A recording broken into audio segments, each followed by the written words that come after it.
Welcome to a World of Warship Blitz video. Today's video is the Blitz Royale. So this is tier 8. It's the only tier 8 video I have. Unfortunately, the timing meant I couldn't get out there more often. I do enjoy Blitz Royale because even if you don't win, you get a great spectacle watching those final ships get through. Today we are repeating what I tried in tier 6 with the Unshan, but I'm trying it in tier 8 with the Yukikaze. The Unshan's a little bit more general purpose. The Yukikaze is more of a torpedo boat.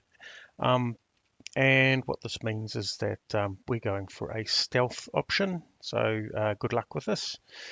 Let's see how this turns out. I have one more Blitz Royale, and then I'm going to have to wait for it to come back, which I'm really looking forward to hopefully get some more games in and provide some more spectacular fun. Now, I should have used my engine boost because I really wanted this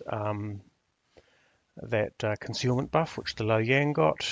We basically miss each other, drive by, too close for torpedoes, and then he basically makes a run for it.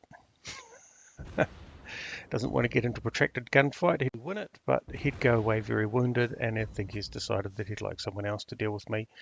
So he's heading off, I'm shooting, we get a fire going, that'll use up one of his consumables.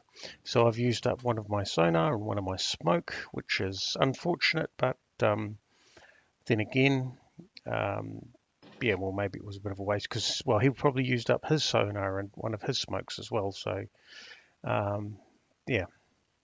And we have a first casualty, which is, I think, something gone down to a Charles Martel. This Edinburgh is a little bit too much for me to handle.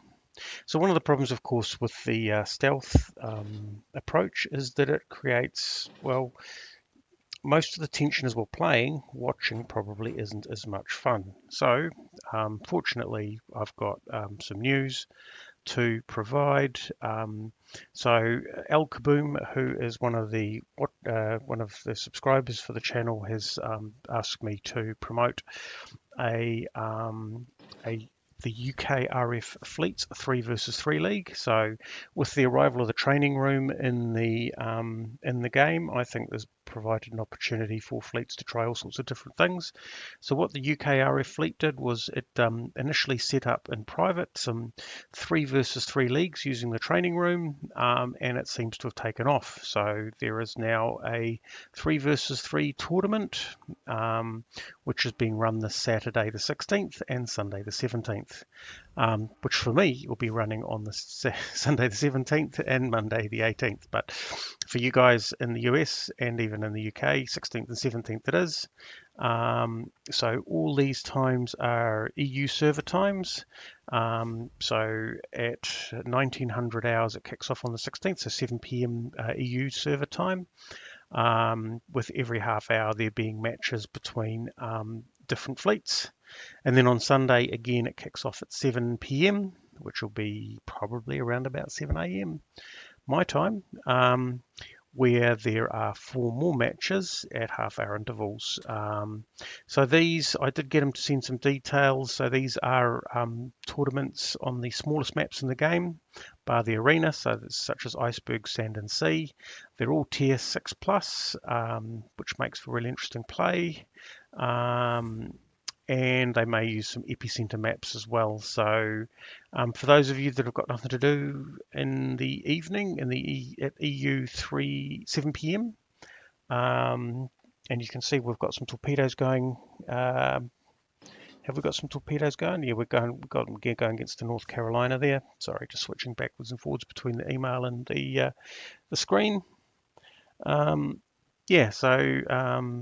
So what I'll do is I'll put all this information in the description of the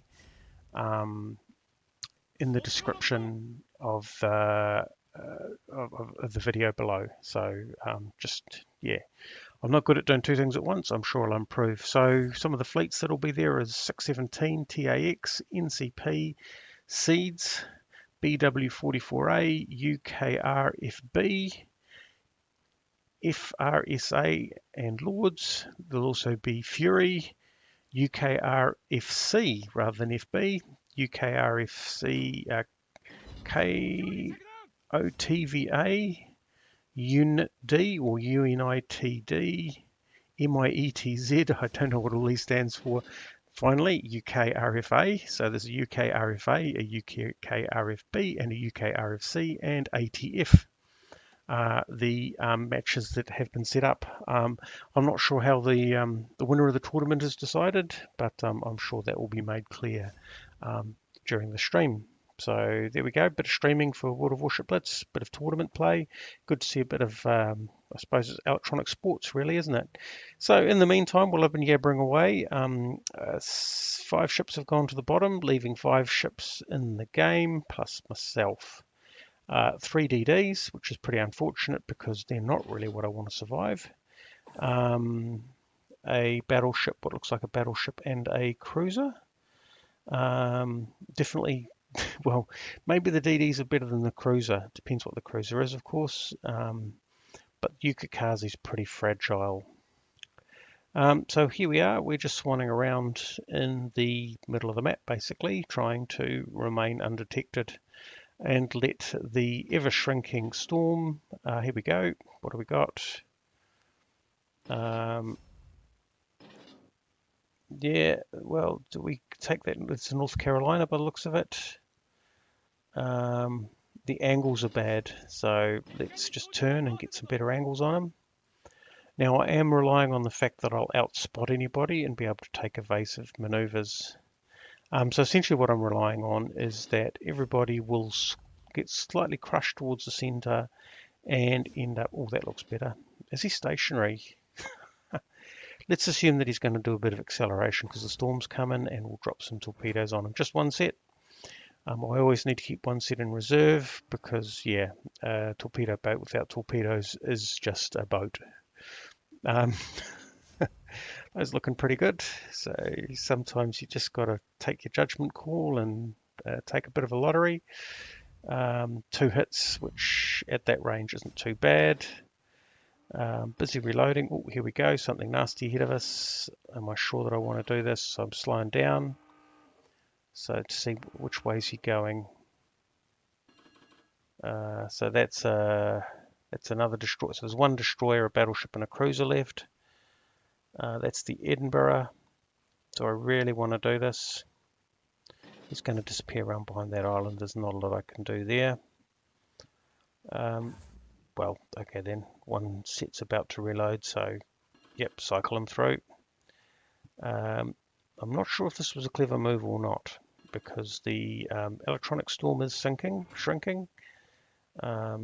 But I am getting myself away from the rear source of the torpedo. So if the Edinburgh decides to track those torpedoes back, well, actually, it doesn't really matter. He doesn't know which way I was going, if I was going left to right or right to left. I think in the Hood video, I entered the electromagnetic storm because, well, turning circles. It's racing up behind us. Things are getting very shrunk in the center of the map. Let's see what's going on. So as I said, I should have probably had more news to give because as you can see, although it was quite tense for me in the game, having to worry where at any particular moment an enemy may appear, it's not tense for me here because, well, here we go. That's a battleship. Do I really want to take that on? And the reason that I say that, oh, that's the Lo Yang, we're detected. He's fired both sets of torpedoes, which means that it's closing distance time. Get some guns out on him. He'd be better off knocking some health off me with 1 set and using guns for the rest. I think that was a mistake. Very nice camo though. Completely unrelated to any performance. He's firing. Now, unfortunately, he's firing at that North Carolina, and if that North Carolina's got any brains, he would have HE loaded, and we will suddenly see, oh, the Edinburgh's gone, the North Carolina was busy. So I see, so the Lo Yang was targeting the distracted North Carolina. Now, this is the North Carolina's nightmare. He's got 2 destroyers out there, one of them a Lo Yang, one of them a Yukikaze. Now, I've got to watch out because at some point there will be torpedoes. That's enough of an off angle to launch torpedoes. It is, so I'm going to turn in, see if they materialize. Yep, there they go. Has he fired one set or two sets? It's one set. It's a bit smarter this time around because he has got a North Carolina to deal with. That's an awfully long wait time in a very small space. He's fired both sets of torpedoes. Now the North Carolina knows what's good for him because he's basically firing at me. Oh, okay then. It's going to hurt. We take a hit. Torpedoes in, but that hit isn't going to hurt as bad as I thought because, right, now it's just me versus a Low Yang, which you're going to have to say the Low Yang is actually a Benson with just one less gun, so it's actually not that bad. And my smoke's on cooldown. I've got one set of torpedo tubes, he's got two. I'm going to take a chance. Because this will do one of two things. It'll either slow his exit and give me time to reload, or this could happen, which is pretty unfortunate for him. I know that was a miss. We just got to keep our guns on target. Oh, that is a nasty spread. Okay, I'm glad. Yeah, I'm glad I had the acceleration going. Right. So here it is. This is essentially torpedo jousting. So he's going to. So I can, if I keep him end on, I can probably keep. So I'm going to fire some torpedoes out his rear, keep him end on, so that or his guns at least off balance, so that I have the balance of guns aiming at him. But he is actually really. We're both struggling. He really has the advantage if he gets side on, but we keep him end on because he doesn't know how many torpedo tubes I've got. And that's the advantage of firing one at a time. If I'd fired both, he would have certainly turned broadside and got all his guns to bear, but as it was, I kept the minimum number of guns and come through with Yukikaze. So the stealth builds are coming out on top. I've won with the Anshan, and now with Yukikaze, focus particularly on a stealth strategy. Not great in the amount of damage. Most of the game was cruising around. In fact, so much cruising around that I could talk about something completely different. Anyway, I hope you enjoyed watching that. Thanks for watching. Please watch the tournament, and we'll catch you next time.